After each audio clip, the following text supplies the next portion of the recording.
So we're going to do another pavilion here, since many of you have kind of these sort of Asian, Japanese, Chinese garden type vibe going. Maybe this sort of just hexagonal boxed off pavilion may not be perfectly emblematic of what you maybe intend. So what I basically have done is I've just copied this over to here, and I've gotten rid of the roof surface. So we have the same geometry. Now the only thing is we actually don't need, I'm going to turn off the post, I'm going to turn off that, and then we don't actually need these things, but what I'm going to try to achieve here is to actually do a roof that is curved and points back up at the corners, which is very common in sort of, especially very Chinese style pavilion. So let's look at how to do that. First, I'm just going to take that same roof line and offset inside. Oops, these all need to be joined. So let's make sure to join them. Offset a half an inch in. And then because I want it to actually go down, I'm going to move this down. And I'll move this one down. I'll probably just do 0.25 inches, not do a lot. A little goes a long way with this thing, especially because it's so close to the edge. So let's look at what happens when I use interpolate curve here, and I just go from the corner to the bottom one and then back up. So I get a little bit of a curve. Let's look at what this other one does. Okay, so I'm not finished here, but I do want to say, what would this look like if we just stopped here? And I can make this surface using four edge curves if I explode this. So that's what I'm going to do. Go ahead and explode that, and then do my edge curves, 2, 3, 4, and then we get kind of, okay, you can kind of see what the form is. The only issue is that, if this were the whole roof, you just have a bunch of water sitting here. So one thing we have to be aware of is we only want the corners to be up, and we want the rest of it to be down or flare down, so the water can actually run off. So here's what we'll do with that is I'll go ahead and take this and I'll move it.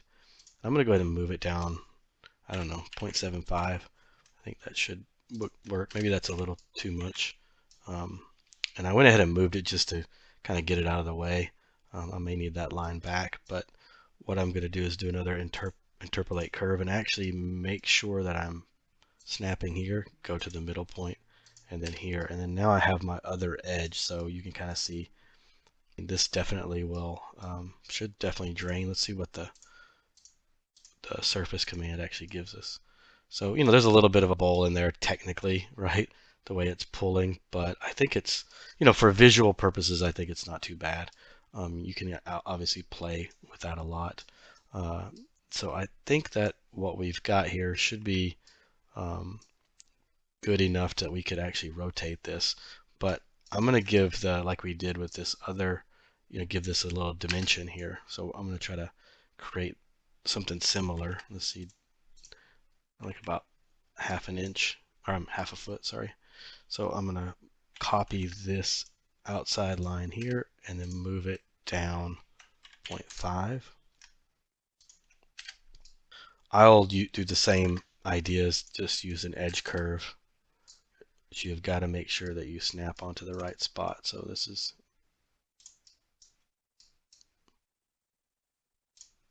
and then go ahead and I'll do edge curve again, or surface from edge curves. And that gives me that. So, it's not too bad. I'm sure there's more you could do with this, but at least it gets the idea. And then I'm going to go ahead and join these two. And then joining it turns it into a single poly surface. And then I've already drawn a line down the middle here. So what I can do is just rotate using this midpoint. And I'm going to make sure it's on copy yes. And then I'm just going to rotate this around to each of these points. Oops, I did one. Snapping is very important. Make sure you're snapping to the right places. And then if you want to kind of just get a sense of its vibe, you can sort of put it on render and look at it. It's close. It may not be perfectly architecturally correct, but it gives you some kind of like different thing. So next, you can look at what the bottom looks like. While I'm doing this, I might as well join all of these together. And then I'll move these to the appropriate layer.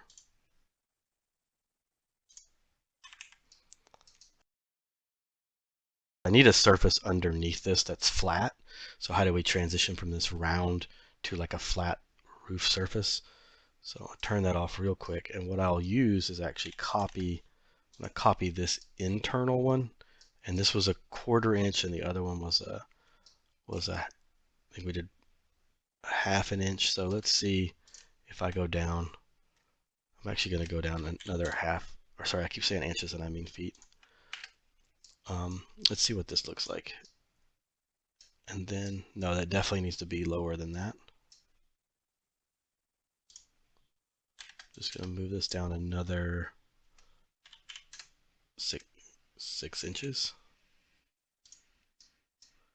And maybe that's maybe that's okay. Let's try it. And then I'm just gonna assume this is actually the roof surface that you're looking at. So this is where it's a little complicated move. Like, how do I get from flat to this curving thing? This is a perfect spot for sweep. So I'm going to go ahead and just draw from that one hexagonal corner to here. And this should be all that you need to do this, except that you're going to want this curve, and you're going to want, let me turn this off. Yeah, one of the things we need is this full outline of that roof bottom. So I might as well teach another command. We have the curve that surrounds this one, but what we don't have is this curve. So let's try a couple of different commands. I'm going to do dupe, which is duplicate, and it defaults to border, but really we want that bottom edge. So dupe edge or duplicate edge, and see, it's going to ask me to do each one of these, but that's okay. Just go nice and slow and make sure I grab them all. There's already one here, but I'm just going to do it just in case. And then hit enter. It selects it. Now they're all selected, and this would be a great time to just hit join so that they're all there. And now let's see if this will actually work with the sweep.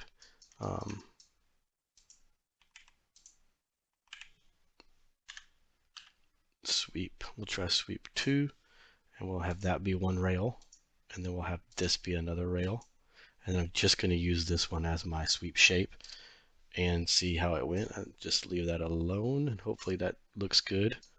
I think that actually worked out pretty well. And then what you can do is see if it'll join. And join that other one too.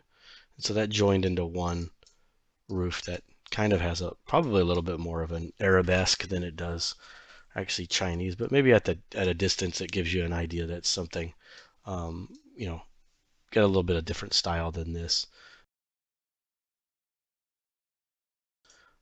The other thing that happens is, you notice we have the post, because I've actually made it quite a bit lower. We have these poking through. Probably we need to just go ahead and we could trim that, or I could just raise this up. So I'm going to raise the whole thing, and I'm going to try to use a quad and see if that, or an intersection point. Oh, that's not gonna let me do that. So just trying to grab anything that's there.